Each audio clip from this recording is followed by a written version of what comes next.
No, no, no, no, no, no, no. Wait. Wait.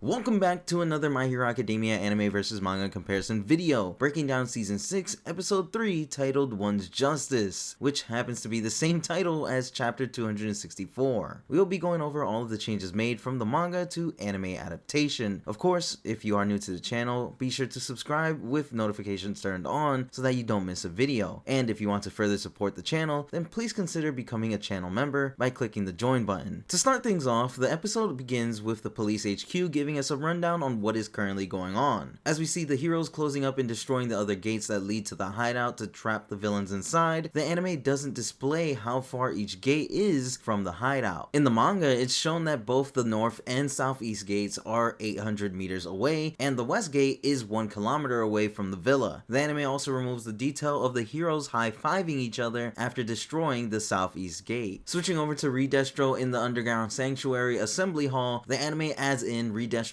wondering where Skeptic's Carmine regiment was at. Heading back to the villa's surface, for a change in detail, the anime doesn't have Edshot talking in his folded body state, instead showing him talk in his base state after having pierced the villain's lungs. The anime also adds Midnight doing a dope front flip for her entrance. Side note, the transition from Edshot to Midnight and then Kamui Woods was super clean. For another little change in detail, the anime shows Gang Orca and the other pros running from the back instead of the front, which is somewhat of a letdown, as in the manga we see the number 9 hero, Yaroi Musha, charging in at full force with his hands ready on his katana, and we get a better look at the Sonic the Hedgehog looking hero. The anime also adds in an overhead shot of the heroes all charging to the villa. Switching over to Hawks and Twice, the panels that helped transition to Hawks' location in the manga doesn't get adapted. The anime also removes Hawks' gaze and Twice's distressed look from the last panels of chapter 263. When Hawks destroys the devices Skeptic planted on his feathers to keep an eye on him, the anime adds in a shot showing Skeptic in a security room getting frustrated that the feeds to those devices went off. This is definitely a welcome addition, as in the manga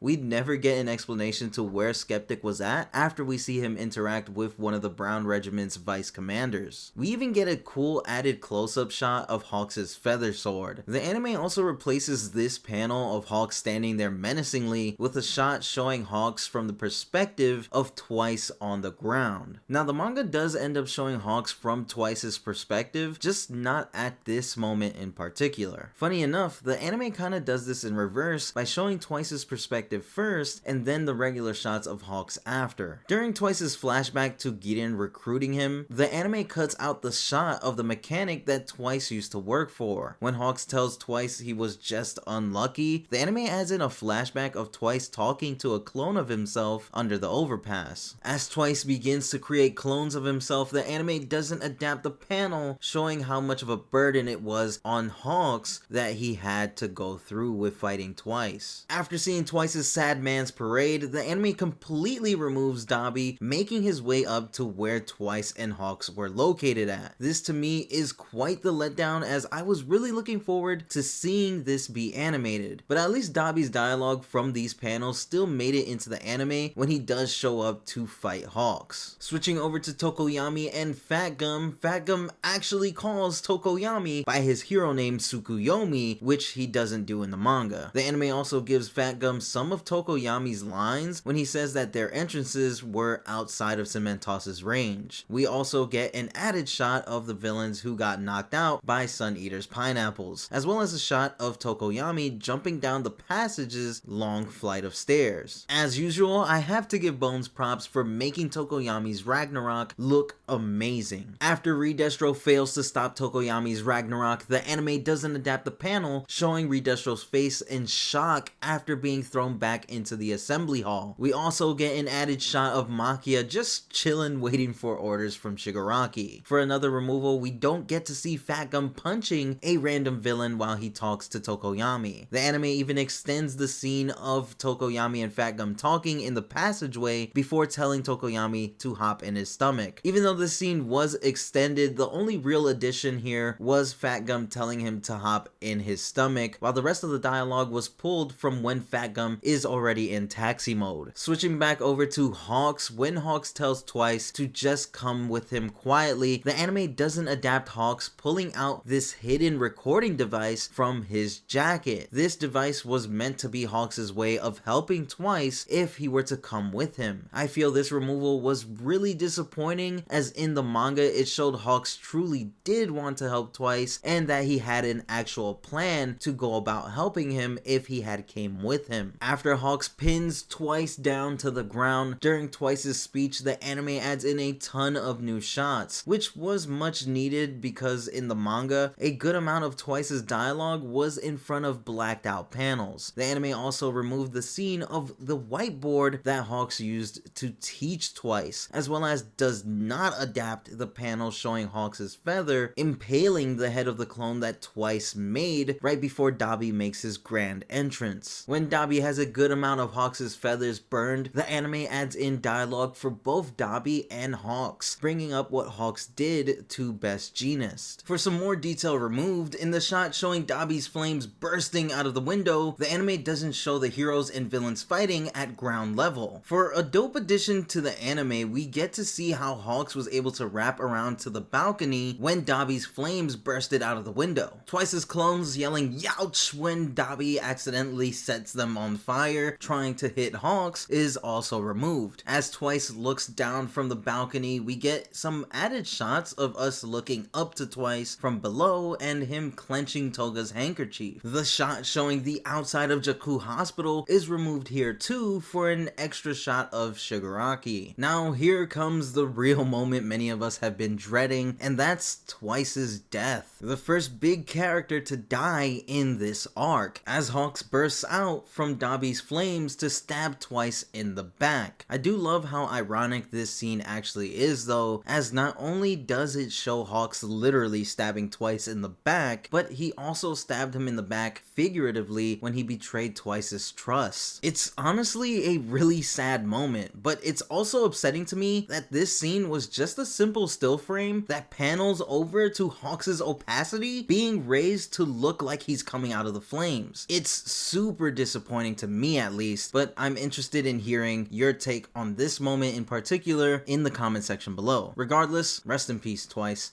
You will be missed. Moving on to more Twice sadness, for a look close and you might miss it moment, we get to see Twice's blood flying from being stabbed in the back, as well as his clone falling from the balcony. I figured I should point this out as this was shown in the manga, but it always felt like people forgot that Twice's clone fell from such a high height. What did get removed was the handkerchief falling from Twice's hand. Switching over to Toga and Mr. Compress being caught by a hero, here the anime doesn't adapt these three panels, showing more of the action from below between the heroes and villains and the close-ups of both Toga and Mr. Compress. When the Twice clone tries to give Toga her handkerchief back, the anime doesn't adapt the panel of Mr. Compress saying "Twice?" During Twice's inner monologue, the anime adds in new shots of the real handkerchief and Twice up on the balcony. The episode then ends with Toga and Twice having their final moments together as the Twice clone dissolves in Toga's arms. For the final change in the anime, the ending is changed to now show Toga crying alone without Twice. Now, episode 116 adapts about 3 chapters, them being the last 2 pages of chapter 263, chapters 264, 265, and chapter 266. This episode was definitely